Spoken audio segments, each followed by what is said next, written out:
사도신경으로 신앙 고백하십니다. 나는 전능하신 아버지 하나님 전지의 창조주를 믿습니다. 나는 그 유일하신 아들 우리 주 예수 그리스도를 믿습니다.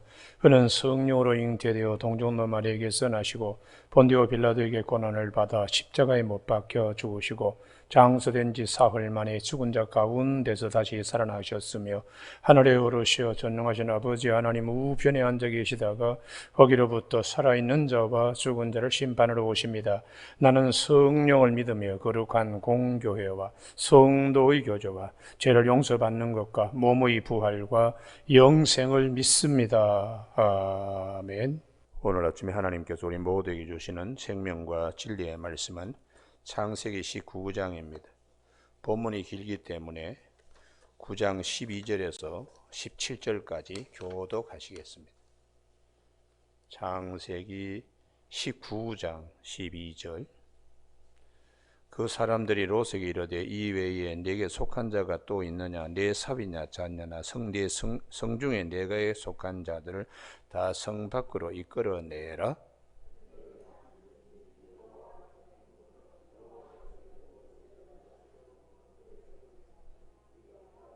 롯이 나가서 그 딸들과 결혼할 사위들에게 말하여 이르기를 여호와께서 이 성을 멸하실 터이니 너희는 일어나 이곳에서 떠나라 하되 그의 사위들은 농담으로 여겼더라.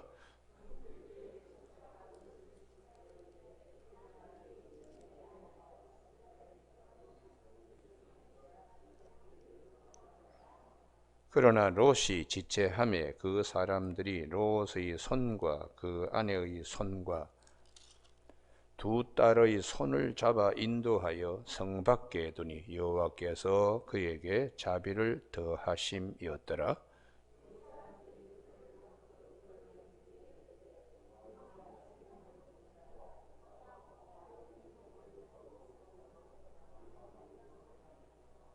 아멘. 17절에 그 사람들이 그들을 밖으로 이끌어낸 후에 이르되 도망하여 생명을 보존하라. 돌아보거나 들에 머물지 말고 산으로 도망하여 멸망을 면하라 하는 말씀 영접 구원의 방주라는 제목으로 말씀을 나누겠습니다. 노아의 심판 때에 홍수 심판만 있는 것이 아닙니다.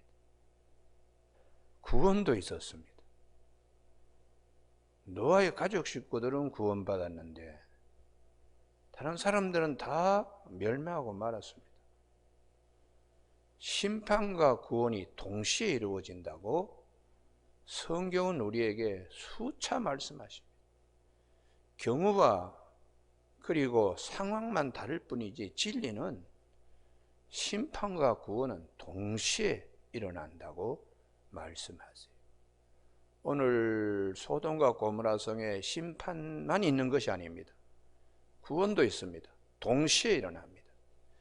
그래서 주님께서 마태복음 24장 40절에서 심판과 구원이 동시에 일어난다고, 두 사람이 밭에서 밭을 갈 때 한 사람은 데려가고 한 사람은 그냥 뒀다.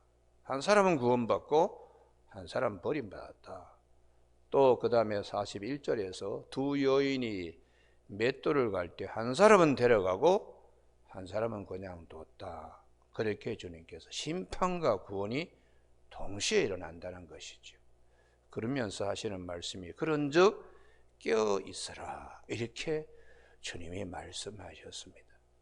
우리가 깨어 있는 것이 무엇인가? 이게 말씀으로 깨어 있어야 됩니다. 말씀으로. 할렐루야. 예. 영의 눈으로 깨어 있어야 됩니다. 심판과 구원이 동시에 일어나기 때문에 노아의 방주에 들어가느냐, 방주에 들어가지 못하느냐. 하나님께서 두 사람의 두 천사를 보내준 그 말씀에 들어가느냐, 들어가지 못하느냐에 따라서 심판과 구원, 구원과 심판이 동시에 일어나게 되는 것입니다. 그러면 하나님께서 이렇게 구원과 심판을 우리에게 주신, 노아 시대 때는 노아의 방주이고 또 롯이 살고 있는 그 지역에서는 하나님께서 천사를 보내주셨으니까 천사의 말이 곧 그들에게는 구원의 방주가 되는 것입니다. 이후에 모든 말씀이 다 예수 그리스도에 의해서 완성되기 때문에 주님 자신이 우리에게 구원의 방주고, 말씀이 육신이 되어 우리 가운데 오신 주님 자신이 구원의 방주입니다. 그래서 요한복음 1장 12절에 영접하는 자, 그 이름을 믿는 자들에게는 하나님의 자녀가 되는 권세를 주셨다고, 하나님이 세상을 이처럼 사랑하사 독생자를 주셨으니 이는 저를 믿는 자마다 멸망치 않고 영생을 얻게 하려 하심이라. 노아의 방주, 예수 그리스도가 우리의 방주가 되십니다. 그래서 구약 성경에 보면 피난처에 대한 말씀을, 도피성에 대한 말씀을 많이 하시고, 여호수아 20장에서 도피성 6개에 대한 말씀을, 그 도피성은 구원의 방주요 우리의 피난처 되시는 예수 그리스도의 그림자입니다. 그래서 주님이 마태복음 11장 28절에서 수고하고 무거운 짐진 자들아 다 내게로 오라, 내가 너희를 쉬게 하리라고, 주님께 피하라, 이렇게 말씀을 하시고, 예수 그리스도가 구원의 방주여 우리의 도피성이 되시고 우리의 피난처가 되시기 때문에 주님이 요한복음 15장 7절에서 너희가 내 안에, 내 말이 너희 안에 거하면, 주님의 말씀이 우리에게 구원의 방주가 되는 것입니다.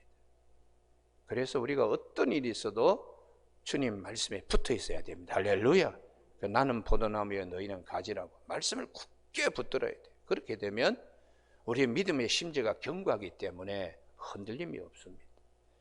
이사야 26장 3절에 믿음의 심지가 견고한 자를 평강에서 평강으로 하나님이 인도하시고 평강하게 하시고 의로운 길로 척경으로 가게 하신다고 이사야 26장에서 말씀하세요. 그러므로 우리가 예수 그리스도 영접하는 자는 구원을 받는 것이고, 영접하지 않고 있는 자들은 그는 멸망을 받게 이렇게 되어 있습니다. 그래서 신약 시대의 사도 바울이 성도는 어떤 자인가, 소돔과 고모라 성에 두 천사가 보내진 것처럼 성도는 아주 존귀한 자라는 거예요. 그래서 오늘 아침에는 심판과 구원이 동시에 일어나는데 성도는 어떤 자인가, 그리스도의 향기라고 여기를 꼭 찾으셔야 돼요. 고린도 후서 2장 15절입니다. 천사를 보고 구원받는 사람이 있고 불구덩이에 들어가는 사람이 있는 것처럼 예수 그리스도를 믿는 사람을 보고 심판을 면하는 사람도 있고 망하는 사람도 있습니다. 그래서 고린도 후서 2장 15절 다 같이 읽습니다. 시작. 우리는 구원받는 자들에게나 망하는 자들에게나 하나님 앞에서 그리스도의 향기니, 할렐루야, 그리스도의 복음을 전하고 심판과 구원이 동시에 있습니다. 예수 믿어야 천국 갑니다. 이렇게 그것을 전파하는 그 힘이 이런 그리스도의 향기라고. 그래서 그리스도의 향기는 16절 이하에 보면 이 사람에게는 사망으로부터 사망에 이르는 냄새요, 저 사람에게는 생명으로부터 생명에 이르는 냄새라. 어떤 사람은 심판받고 어떤 사람은 구원받고. 이건 당시에 이제 포로들을 잡아가지고 들어올 때에 그 포로들 앞에, 줄줄이 엮여진 포로들 앞에 이제 향을 이렇게 들고 막 이렇게 뿌립니다. 뿌리면 저 앞에 임금이 앉아 있는데 거기에 이제 전리품도 이렇게 많이 가져왔고 포로들 많이 잡아왔다고 이제 그러면서 향을 막 이렇게 뿌리며 나가는데, 그때 임금이 손가락으로 이렇게 하면은 다 살려라는 뜻이고 손가락을 뒤집어서 이렇게 하면은 다 죽이라는 뜻입니다. 그러니 손가락 하나 가지고 사느냐 죽느냐 문제가 걸려 있는데 그 직전에 이제 막 향을 막 이렇게 그냥 피우면서 막 이렇게 가니까 그 향을 맡으면서 어떤 사람은 살아날 수도 있고 어떤 사람은 죽을 수도 있으니까 이게 얼마나 심각한 얘기겠어요. 그러니까 예수를 믿는 자들을 보고 나도 예수를 믿어야 되겠다, 그런 사람은 살아나고 예수 그리스도를 믿는 성도들을 보고도 못 본 채 하고 그렇게 되는 자들은 만왕의 왕이신 예수 그리스도 앞에서 사망에서 벗어날 수가 없는 겁니다. 그렇기 때문에 우리는 수많은 사람들처럼 하나님의 말씀을 혼잡하게 하지 아니하고 심판과 구원이 동시에 일어나고 분명히 여기에는 뭐 중간 회색지대는 없습니다. 하나님의 말씀과 세상의 일들을 섞으면 안 되고 하나님 우리에게 주신 말씀대로 전하는 이런 역사를 이제 고린도후서 2장에서 말씀하고 있어요. 그러면은 창세기 19장에 오면은 이렇게 천사가 와서 말씀을 전하는데 심판합니다. 그러니까 나와야 됩니다. 그리고 저 산으로 도망가야 삽니다. 이런 말씀을 영접하는 자들은 살고, 그 다음에 이제 가장 안타까운 것이 창세기 19장 14절에 롯의 사위들입니다. 농담으로 여겼다고요. 살느냐 죽느냐의 생사의 기로점에서 농담으로 여겼다고. 오늘날도 이런 사람이 있습니다. 죽어도 믿지 않는 사람이 있습니다.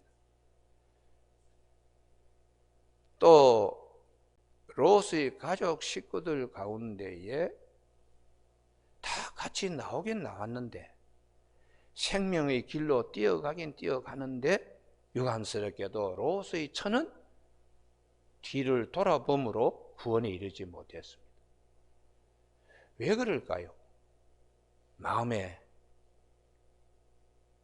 믿음이 갈렸기 때문입니다. 다시 말하면 믿음의 파선이 된 것이죠. 배는 출발했는데 항구에 도달하지 못하고 중간에 구멍이 나가지고 가라앉는 것과 같이 믿음에 파선한 자. 이게 참 안타깝죠. 그러나 무슨 일이 있더라도 하여튼 열심히 그냥 산까지는 너무 멀어서 못 가니까 저 가까운 작은 성 소할성에라도 들어가게 하나님이 하신 표대를 향하여 열심히 다름박질을 하면서 뒤를 돌아보지 않고 전심으로 뛰어간 롯과 두 딸은 살았습니다. 여기에 세 가지 유형이 나옵니다. 농담으로 여긴 자, 두 번째는 뒤를 돌아보면서 세상과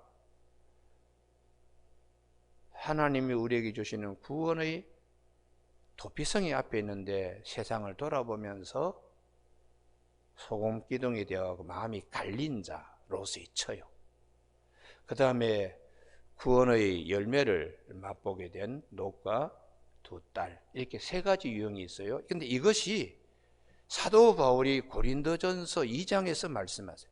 육에 속한 사람, 육신에 속한 사람, 영에 속한 사람, 이렇게 정리를 해주고 있습니다. 그래서 고린도 후서를 꼭 여기 고린도전서를 꼭 찾으시기 바랍니다. 고린도전서 몇 장이라고요? 2장요. 우리가 새벽기도 할 때에 자꾸 찾기 해서 죄송합니다만 찾아야 자기 것이 됩니다. 3일 찾지 않으면 고린도전서인지 고린도후서인지 생각도 잘 나지 않습니다. 매일 찾아야 됩니다. 고린도전서 몇 장이라고요? 2장. 2장 14절. 다 같이 읽습니다. 시작. 육에 속한 사람은 하나님의 성령의 일들을 받지 아니하나니 이는 그것들이 그에게는 어리석게 보임이요 또 그는 그것들을 알 수도 없나니 그러한 일은 영적으로 분별되기 때문이라. 죽어도 받아들이지 않습니다. 이런 사람을 주님은 길가밭이라고 말씀하세요.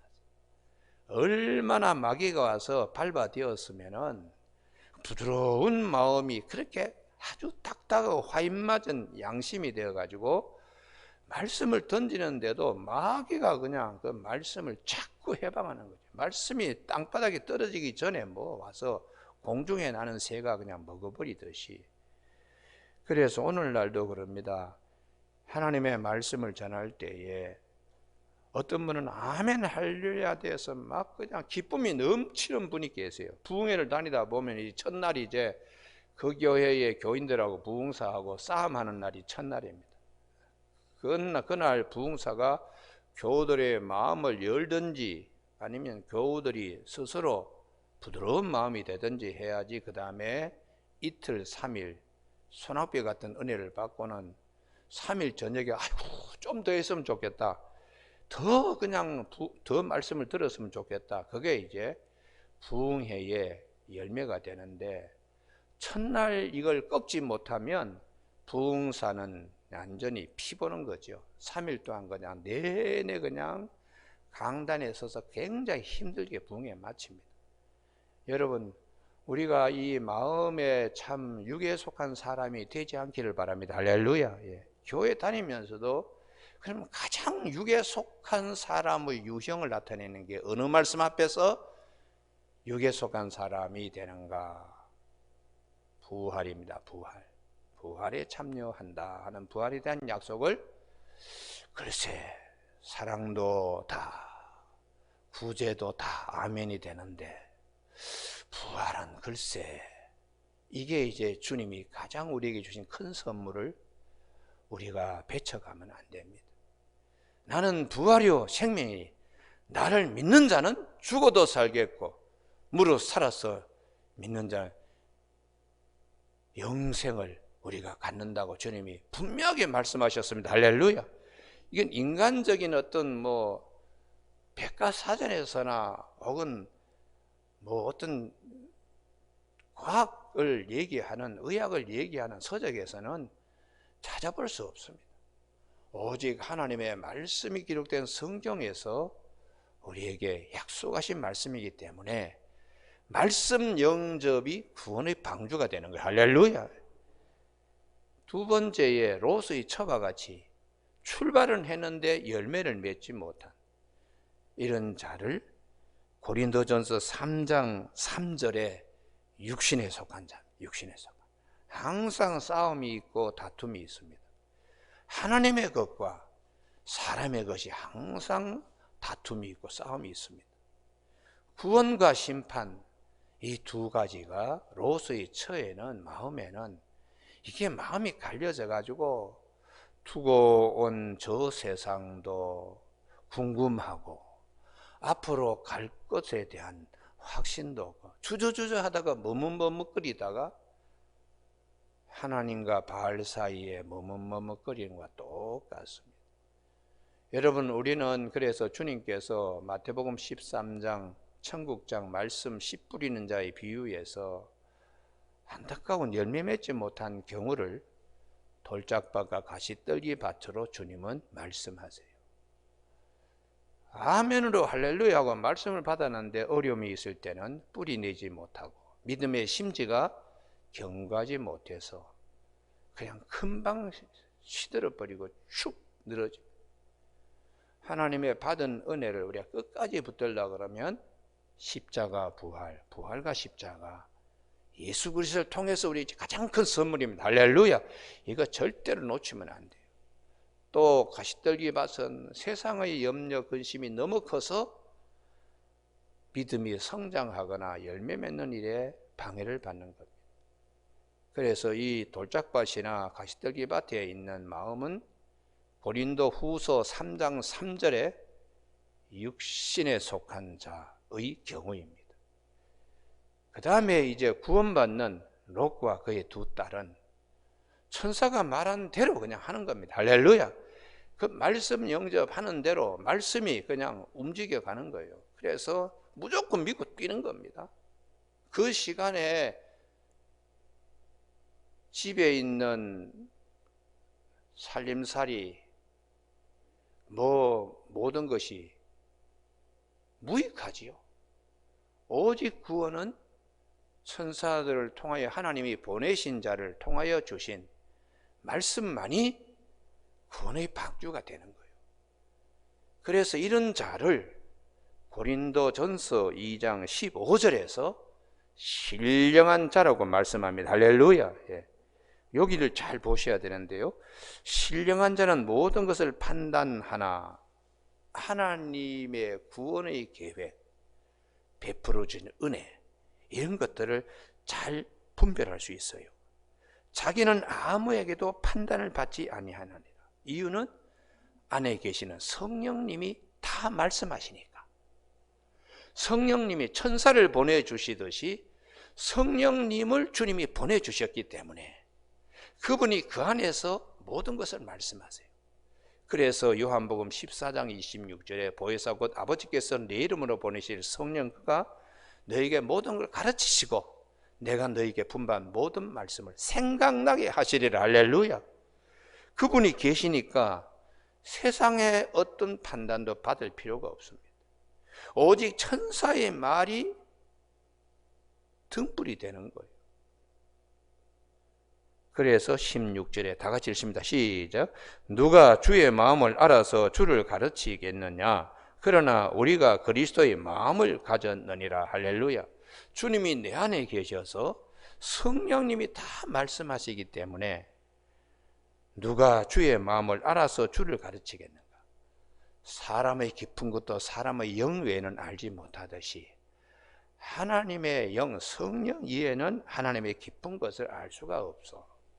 우리 안에 계시는 성령님이 십자가와 부활, 부활과 십자가, 심판과 구원, 구원과 심판에 대하여 확실하게 말씀하시니까 다른 거 상의할 필요도 없습니다. 오직 말씀 영접이 구원의 방주입니다. 할렐루야. 그래서 오늘 아침에 이 말씀을 잘 기억하면서 살면서 이런저런 염려가 있죠. 정말 하나님께서 나에게 은혜를 베풀어 주실까? 사사기 6장의 기드온의 경우에도 정말 맞습니까? 그래서 양털 손뭉치 하나를 마당에 놓고 여기에만 이슬이 맺히게 해달라고 그때 하나님이 그렇게 해주셨습니다. 그래도 믿지 못하니까 이번엔 반대로 양털만 마르게 하고 마당에만 이슬이 맺히게 해주십시오. 그런데 하나님이 또 그렇게 해주셨어요. 이게 하나님께 부름받은 사사까지도 자꾸 하나님을 시험하려고 하는 마음들이 우리에게는 살아서 있습니다. 그래서 사도 바울이 나는 날마다 죽는다. 자꾸 마음을 갈리게 하는 것들, 롯의 처바가지 자꾸 뒤를 돌아보게 하는 것들과 앞에서는 나는 날마다 죽는다.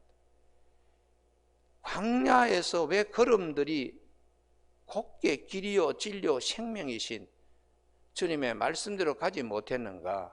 애굽을 자꾸 생각하니까, 애굽을 자꾸 생각하니까 하나님의 것과 사람의 것을, 세상의 것을 자꾸 섞으니까. 그래서 사도 바울이 우리의 마음에는 육체의 소욕이 있습니다. 육체의 소욕은 항상 우리를 뒤를 자꾸 돌아보게 하고 성령을 쫓아 행하십시오.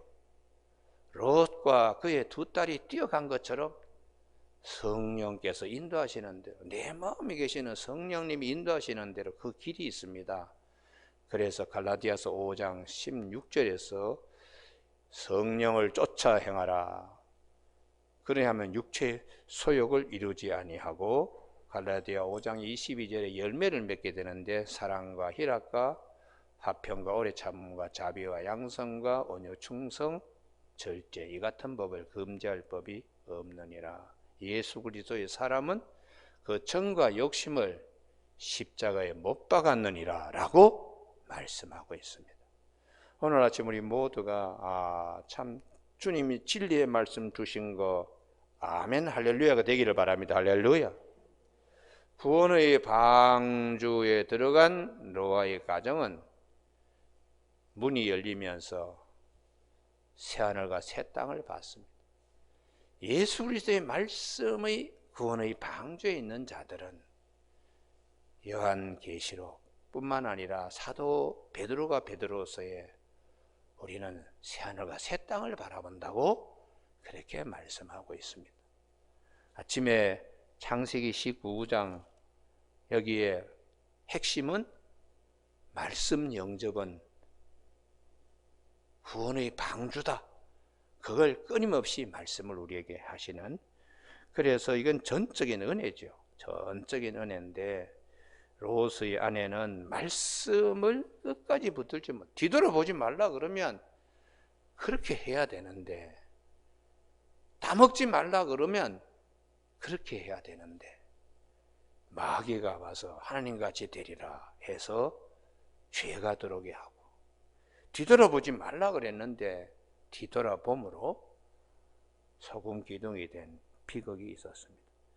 어제 아침에 말씀을 드렸습니다만은 창세기 19장에 29절을 주목하셔야 돼요. 29절. 하나님이 그 지역의 성을 멸하실 때 그 롯이 거주하는 성을 엎으실 때에 하나님이 아브라함을 생각하사, 이 부분입니다. 아브라함을 생각하사 롯을 그 엎으시는 중에 보내셨더라. 천사도 보내고 아브라함의 중보도 들으시면서 하나님이 얼마나 구원에 대하여 멸망하지 않고 구원받기를 원하시는가, 하나님의 사랑이 여기에 푹 배어 있습니다. 우리가 이제 내일 아침에 살펴보게 될 롯과 롯의 두 딸을 보면은 의인이 아닙니다.